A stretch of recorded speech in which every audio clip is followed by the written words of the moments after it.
આપ સૌનું સ્વાગત છે। ભારત અને પાકિસ્તાન તણાવ વચ્ચે રાજ્યના 18 જેટલા જિલ્લાઓમાં સિવિલ ડિફેન્સ અને બ્લેકઆઉટ મોકડ્રીલનું આયોજન કરવામાં આવ્યું હતું। બપોર બાદ સુરતમાં આ બ્લેકઆઉટ મોકડ્રીલ યોજાઈ હતી। સાંજે 7:30 થી 8 વાગ્યા દરમિયાન આ મોકડ્રીલ યોજાઈ હતી।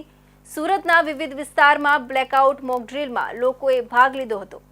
માહિતી અનુસાર ઓપરેશન સિંદૂર હેઠળ ગુજરાત પોલીસના તમામ કર્મચારીની રજાઓ પણ રદ કરવામાં આવી છે।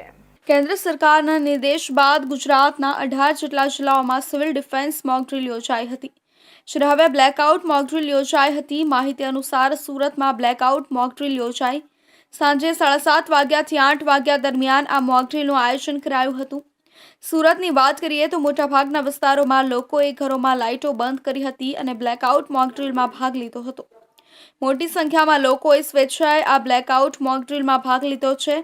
જણાવી દઈએ કે ગુજરાતમાં તબક્કાવાર રીતે શહેરોમાં બ્લેકઆઉટ મોકડ્રીલ યોજાઈ હતી। માહિતી અનુસાર ભારત પાકિસ્તાન તણાવ વચ્ચે ઓપરેશન સિંદૂરને લઈ મોટા સમાચાર આવ્યા છે। બંને દેશ વચ્ચે તંગદિલીને જોતા ગુજરાત પોલીસ દ્વારા તમામ કર્મચારીઓની રજાઓ રદ કરવામાં આવી છે।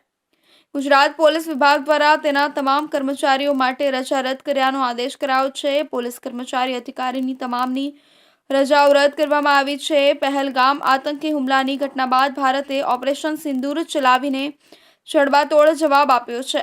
ત્યારે ગુજરાત સહિત દેશભરના અનેક રાજ્યોમાં બ્લેકઆઉટ શરૂ થઈ ચૂક્યું છે। રાજ્યના અલગ અલગ સમયે ક્ષેત્ર પ્રમાણે 7:30 વાગ્યાથી તબક્કાવાર બ્લેકઆઉટનું આયોજન કરાયું હતું। પૂર્વ ગુજરાતના 7 જિલ્લા ડાંગ, ભરૂચ, નવસારી, નર્મદા, સુરત, વડોદરામાં 7:30 થી 8 કલાક સુધી, પશ્ચિમ ગુજરાતના 5 જિલ્લા જામનગર, કચ્છ, દેવભૂમિ, દ્વારકા, ગીર સોમનાથ અને મોરબીમાં 8 થી 8:30 વાગ્યા સુધી, મધ્ય ગુજરાતના 6 જિલ્લામાં બનાસકાંઠા, પાટણ, મહેસાણા, ભાવનગર, ગાંધીનગર અને અમદાવાદમાં 8:30 થી 9 વાગ્યા સુધી બ્લેકઆઉટનું આયોજન કરાયું હતું।